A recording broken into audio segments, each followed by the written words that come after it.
ഇത്രയും നാൾ ശ്വാസം മുട്ടി ജീവിച്ച ഞാൻ ഇപ്പോഴാണ് ശുദ്ധമായി ശ്വസിക്കുന്നത്. ഓർമ്മകളുടെയും സ്വപ്നങ്ങളുടെയൊക്കെ ഇടയിൽ വട്ടം തിരിയുന്ന നമ്മള് പലപ്പോഴും ഇന്നത്തെ കുറിച്ച് മറക്കാറുണ്ട്. പക്ഷെ സത്യം പറഞ്ഞാൽ ഈ നിമിഷം ഇത് മാത്രമേ നമ്മുടേതായിട്ടുള്ളൂ. അത് തിരിച്ചറിയാൻ ഇങ്ങനെ യാത്ര വേണ്ടി വന്നു. ബാംഗ്ലൂർ ഡേയ്സ് സിനിമ നിങ്ങൾ കണ്ടതാണോ?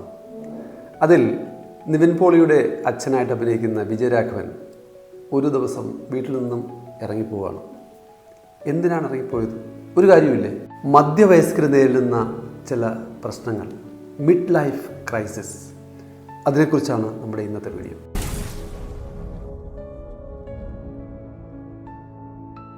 വിവാഹിതർക്ക് വേണ്ടിയുള്ള വീഡിയോ സീരീസ് വിവാഹ ജീവിതം കൂടുതൽ അർത്ഥപൂർണമാക്കാൻ ഉപകരിക്കുന്ന സന്ദേശങ്ങളടങ്ങുന്ന വീഡിയോ സീരീസിലെ 25ാമത്തെ വീഡിയോ ആണ് നമ്മൾ ഇന്ന് ചർച്ച ചെയ്യുന്നത്.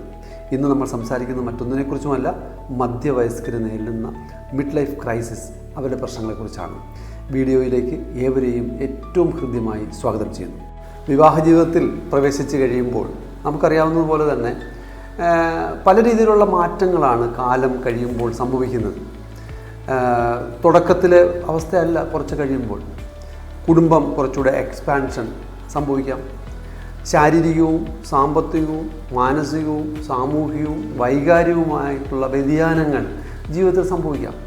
ഇങ്ങനെയൊക്കെ സംഭവിക്കുമ്പോൾ ആ ഘട്ടം ആണ്, അതിനെക്കുറിച്ചാണ് നമ്മൾ ഇന്ന് സംസാരിക്കുന്നത്. മറ്റൊന്നുമല്ല, മധ്യവയസ്കർ, മിഡിൽ ലൈഫ് ക്രൈസിസ് എന്ന രീതിയിൽ നമ്മളിന്ന് ചർച്ച ചെയ്യുന്നത്.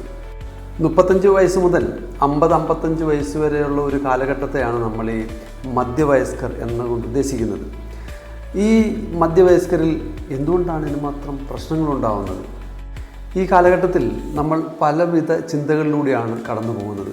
ചിലത് ആവശ്യമുള്ളതും ചിലത് ആവശ്യമില്ലാത്തതും. എനിക്ക് എൻ്റെ ജീവിതം ആഗ്രഹിച്ചതുപോലെ ജീവിക്കാൻ സാധിച്ചോ? എന്തെല്ലാമാണ് ഞാൻ നഷ്ടപ്പെടുത്തിയത്? എന്തെല്ലാമാണ് ഞാൻ നേടിയത്? ഇനി ഇതാണോ ജീവിതം? ഇങ്ങനെ നിരവധിയായിട്ടുള്ള ചിന്തകളുടെ ഒരു കൂമ്പാരമാണ് ഈ ഒരു കാലഘട്ടത്തിൽ കടന്നു പോകുന്നത്.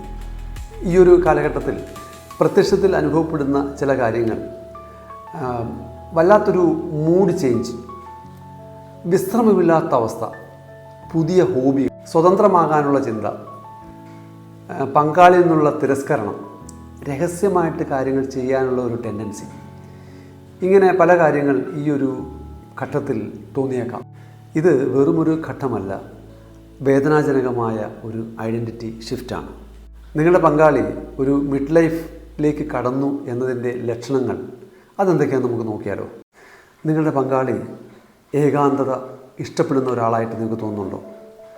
എനിക്ക് മതിയായി, എവിടെയെങ്കിലും പോയാൽ മതിയായിരുന്നു എന്ന് പങ്കാളി ഇടയ്ക്ക് പറയാറുണ്ടോ? നിങ്ങളുടെ പങ്കാളി നിങ്ങളുടെ ബന്ധത്തെ തന്നെ ചോദ്യം ചെയ്യുന്നുണ്ടോ?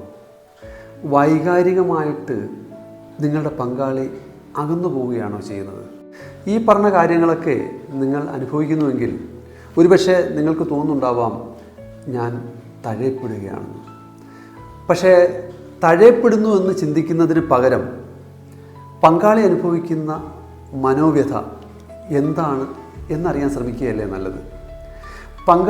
പങ്കാളിയെക്കുറിച്ചും മറ്റു കാര്യങ്ങളെക്കുറിച്ചും ഒക്കെ ചിന്തിച്ചു കൂട്ടുന്ന കാര്യങ്ങൾ എന്തൊക്കെയാണ് എന്ന് അറിയാൻ ശ്രമിക്കുന്നതും അവരോട് ഒരു തന്മയഭാവത്തോടെ കാണാൻ ശ്രമിക്കുന്നതുമൊക്കെ നമ്മൾക്ക് കുറച്ചുകൂടെ ഗുണകരമാവില്ലേ?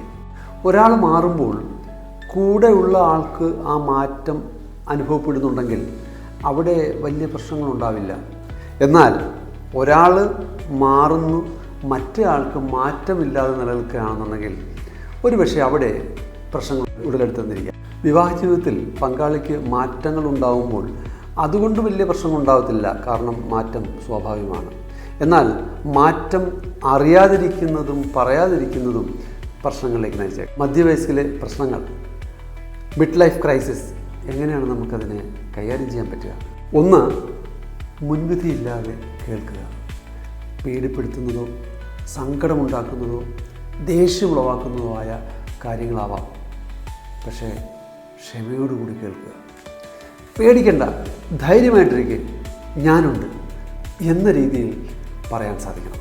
രണ്ടാമതായി, വേണ്ടത്ര സ്പേസ് കൊടുക്കുക. സമയമെടുത്തോളൂ, പക്ഷെ നമുക്ക് സോർട്ട് ചെയ്യാം, സംസാരിക്കാം. 3, ഒന്നിച്ച് നിൽക്കുക. ജീവിതത്തിൽ പല പ്രതിസന്ധികളുണ്ടാകും, അത് സ്വാഭാവികമാണ്.